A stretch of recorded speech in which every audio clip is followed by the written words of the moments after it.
શિક્ષણ ક્ષેત્રે ગુજરાત સતત અગ્રેસર થઈ રહ્યું છે, ત્યારે અનેક એવા મહાનુભાવો છે જે આ ક્ષેત્ર અને ક્ષેત્રને આગળ લાવવામાં અનેક રીતે મદદરૂપ થઈ રહ્યા છે।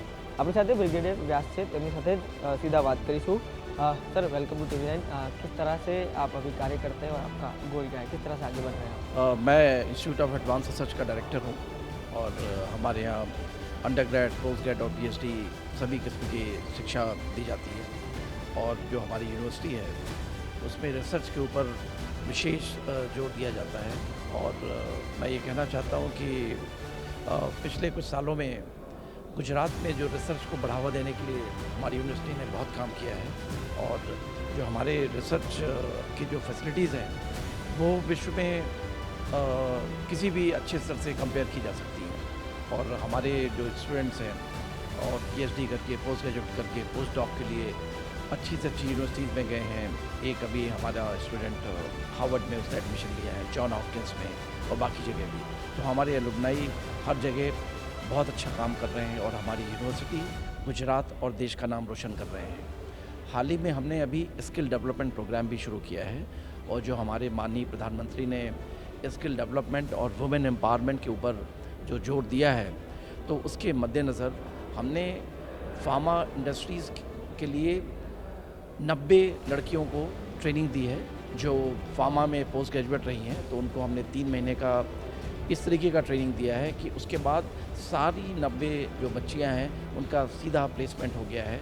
और इस बात का जो मुख्य जो संतोष हमें है कि उनका जो सिलेक्शन हुआ है, और जो रिक्रूटमेंट के लिए आए थे उन लोगों ने बोला कि जिस स्तर का स्किल इन बच्चों ने दिखाया है, तो अभी तक जो इंडस्ट्रीज़ में जब रिक्रूटमेंट होता था तकरीबन 7 से 6 महीने तक लोगों को वहाँ पर सीखना पड़ता था और तभी जाके वो इंडस्ट्री में यूज़फुल होते थे। लेकिन इन बच्चों का स्किल डेवलपमेंट ऐसा किया गया है कि वो पहले दिन से ही इंडस्ट्री रेडी है, और ये हमारे लिए सबसे बड़े संतोष की काम है। तो इसलिए हम एजुकेशन में, रिसर्च में, स्किल डेवलपमेंट में, इन सब में एक इस तरीके का काम कर रहे हैं कि हमारे गुजरात के बच्चे और अपने लिए तो अच्छा करें ही, लेकिन साथ ही साथ प्रदेश और देश का नाम रोशन करें।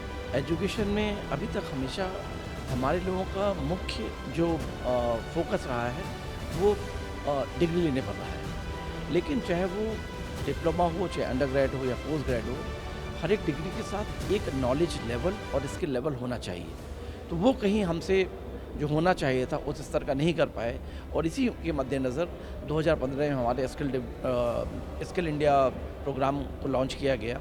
और अभी जो स्किल के ऊपर जोर दिया जा रहा है, तो ये ज़रूरी है कि ज्ञान तो हम अर्जित करें ही, एक डिग्री तो करें, लेकिन उस डिग्री से जो हमारी एक स्किल होनी चाहिए उस लेवल की, तो जिससे हम चाहे वो इंडस्ट्री हो, चाहे किसी और कॉर्पोरेट में हमने जाना है, तो उस एजुकेशन के साथ उस स्किल को भी डेवलप करें और हम समाज के लिए और अपने देश के लिए यूज़फुल हो सकें, वो ज़्यादा ज़रूरी है। देखिए, मुख्य फ़र्क तो ये है कि जो एम्प्लॉयमेंट जनरेशन होता है, क्योंकि देश के जो स्टूडेंट्स हैं वही हमारे भविष्य के नागरिक हैं।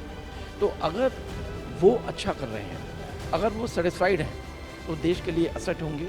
और अगर हमारी जो लार्ज एजुकेटेड पॉपुलेशन अगर अनएम्प्लॉयमेंट रही तो वो शायद लायबिलिटी बन जाएगी। तो ये बहुत ज़रूरी है कि जो हमारे यूथ है, जो हमारे स्टूडेंट्स हैं, वो अपने लिए अच्छा करें, देश के लिए अच्छा करें। और जब वो सेटिस्फाइड और मोटिवेटेड लौट रहेगा, तभी उनका भी भला होगा और समाज का भी भला होगा। धन्यवाद सर, टीवी 9 से जुड़ने के लिए। ત્યાર પછી બોલાવીશ ઇન્સ્ટિટ્યૂટ ઓફ એડવાન્સ રિસર્ચના pro VC and director brigadier PC Vyas સાહેબને। અંડર ગ્રેજ્યુએટ, અનુસ્નાતક અને PhD biotechnology, bio engineering, computer science અને એન્જિનિયરિંગ તથા બિઝનેસ એન્ડ મેનેજમેન્ટમાં પ્રોગ્રામ આ સંસ્થા ઓફર કરે છે। નરેન્દ્ર મોદી આ સંસ્થાનો શિલાન્યાસ કર્યો અને ડૉક્ટર એપીજે અબ્દુલ કલામે આ સંસ્થાનું ઉદ્ઘાટન કર્યું હતું। એપ્રિલ 2006થી આ સંસ્થા શિક્ષણ જગતમાં પોતાનું યોગદાન આપી રહી છે।